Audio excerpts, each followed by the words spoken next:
record that the building of our nation proceeded at the wisest pace. This optimism was anchored on the peaceful planning, full and open consultation, and harmonious cooperation with the different groups, which culminated in Nigeria emerging as a country without bitterness and bloodshed. Our founding fathers understood the imperative of structuring a national identity using the power of the state and worked towards the unification of Nigerians in a politically stable and viable entity. That philosophy guided the foundation that was laid for our young nation of 45 million people, with an urban population of approximately 7 million, occupying an area of 910,768 square kilometers. These demographics led to development challenges for which major efforts were made to overcome. Today, we grapple with multiple challenges with a population exceeding 200 million, occupying the same landmass, but 52% residing in urban areas. 60 years of nationhood provide an opportunity to ask ourselves questions on the extent to which we have sustained the aspirations of our founding fathers. Where did we do the right things? Are we on course? If not, where did we stray, and how can we remedy and retrace our steps? Often attaining independence, Nigeria's growth trajectory was anchored on policies and programs that positively impacted on all sectors of the economy. However, this journey was cut short by the 30 months of civil war. We came out of the civil war with a focus on reconstruction, rehabilitation, and reconciliation that enabled the country to put in place world-class development structures and a strengthened public service that well served the government. This positive trajectory continued with a return to democratic government, which was truncated by another round of military rule. For a cumulative 29 of our 60 years existence as a nation, we have been under military rule. My summary of our journey so far as a nation is necessary to appropriately chart where we need to go and how to get there together. Today, I am aware that our economy, along with every single economy in the world, is in crisis. We still face security challenges in parts of the country, while our society suffers from high loss of moral rectitude, which is driven by unbridled craving for political control. An underlying cause of most of the problems we have faced as a nation is our consistent harping on artificially contrived fault lines that we have harbored and allowed necessarily to fester. In addition, institutions such as civil service, police, the judiciary, the military all suffered from a general decline. We need to begin a sincere process of national healing, and this anniversary presents a genuine opportunity to eliminate old and outworn perceptions that are always put to test in the lie they always are. The stereotype of thinking of ourselves as coming from one part of the country before seeing ourselves as Nigerians is a key starting point to project us on the road to our deserved nation's evolution and integration.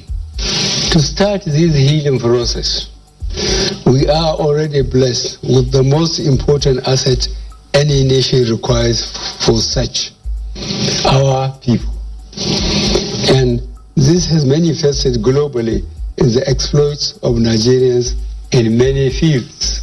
It has been demonstrated time and time again that Nigerians in the diaspora frequently excel in science, technology, medicine, sports, arts, and many other fields. Similarly, the creativity, ingenuity, and resourcefulness of the Nigerian at home has resulted in globally recognized endeavors. I am convinced that if we pursue our aspirations together, we would be able to achieve whatever we desire. That informed our adopting the theme together to mark this epochal event. Together, we can change our condition for the better, and more importantly, together we can do much more for ourselves and for our country. I choose the path of self-reflection because this is what I do on a daily basis, and I must confess that at most times I always felt the need for a collective reflection, as I know that the foundation for a solid future which this administration is laying can only be sustainable if there is a collective commitment by Nigerians. Nigeria is not a country for Mr. President, any ruling or opposition party, but a country for all of us, and we must play our part irrespective of challenges we face to make this country what we desire. To achieve this, we must focus our minds together as a people on ways of resolving the identified critical challenges that underlie our present state. These include A. Evolving and sustaining a democratic culture that leaves power in the hands of the people. B. Supporting the enthronement of the rule of law, demanding accountability of elected representatives and contributing to good governance. C. Increasing our commitment to peaceful coexistence in a peaceful, secure, and united Nigeria. D. Harnessing and optimizing our tremendous human and natural resources to attain our goal of being in the top 20 economies of the world, and in the process, E. Lifting 100 million Nigerians out of poverty in 10 years. F. Strengthening institutions to make them stronger in protecting national interests. And G. Imbibing tolerance in diversity. I am a firm believer in transparent, free, fair, and credible elections, as has been demonstrated during my period as a democratically elected president. The recent build-up and eventual outcome of the Edo State election should encourage Nigerians that it is my commitment to bequeath to this country processes and procedures that would guarantee that the people's votes count. The problems with our electoral process is mainly human-induced, as desperate desire for power leads to desperate attempts to gain power and office. Democracy, the world over, and as I am pursuing in Nigeria, recognizes the power of the people.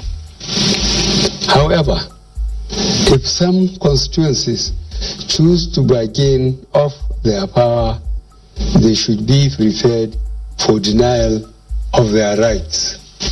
This call is made more urgent if we realize that even after a transparent, free, fair, and credible election, desperation leads to compromising the judiciary to overturn legitimate decisions of the people.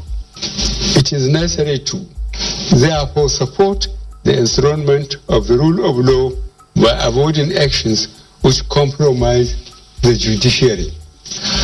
Fellow Nigerians, our history has shown that we are a people that have the capacity to live peacefully with one another. As a government, we remain committed to our constitutional oath of securing the lives and properties of the citizenry.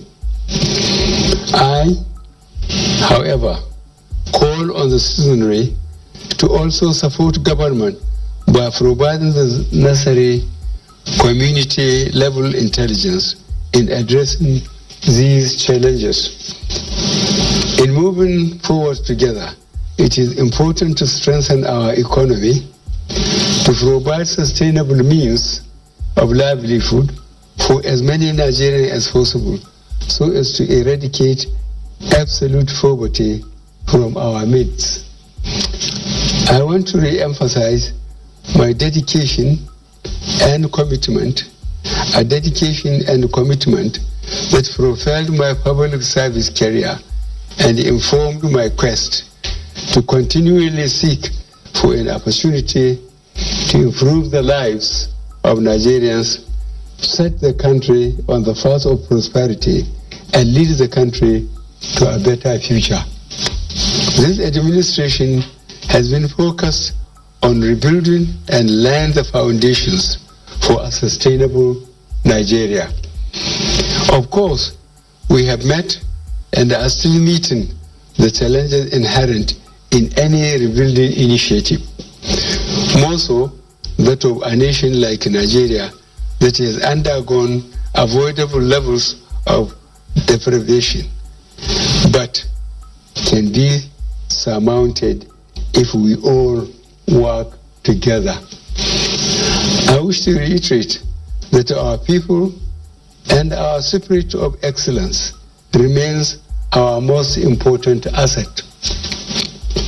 In this wise, the need to return to our age-old ethical and high moral values would be necessary, and this informed by launching of the National Ethics and Integrity Policy on Monday, the 28th of September 2020. The policy will not implement itself, and the first contact of the visibility of its implementation is the public service, whose ongoing reforms would be expected to be sustainable and give a radical redirection in providing services to all Nigerians.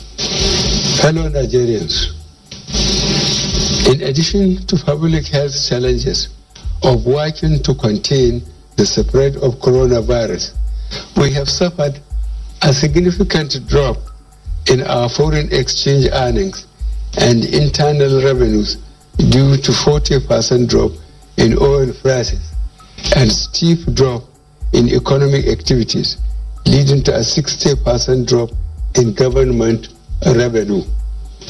Our government is grappling with the dual challenge of saving lives and livelihoods in face of drastically reduced resources. In this regard, sustaining the level of petroleum prices is no longer possible. The government, since coming into office, has recognized the economic argument for adjusting the price of petroleum.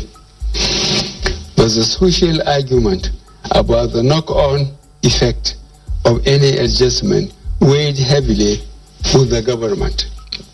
Accordingly, in the last 3 years, we have introduced unprecedented measures in support of the economy and to the weakest members of our society in the shape of A, trader money, B, farmer money, C, school feeding program, D, job creation efforts, and E, agricultural intervention programs. No government in the past did what we are doing with such scarce resources. We have managed to keep things going in spite of the disproportionate spending on security. Those in the previous government from 1999 to 2015 who presided over the near destruction of the country have now the impudence to attempt to criticize our efforts.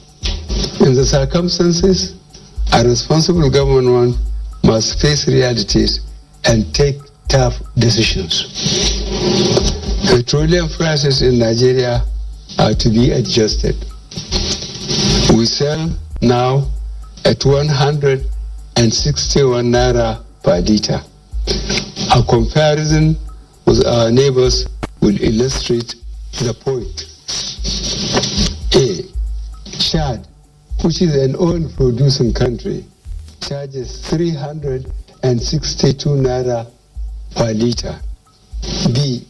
Niger, also an oil-producing country, sells 1 liter at 346 naira.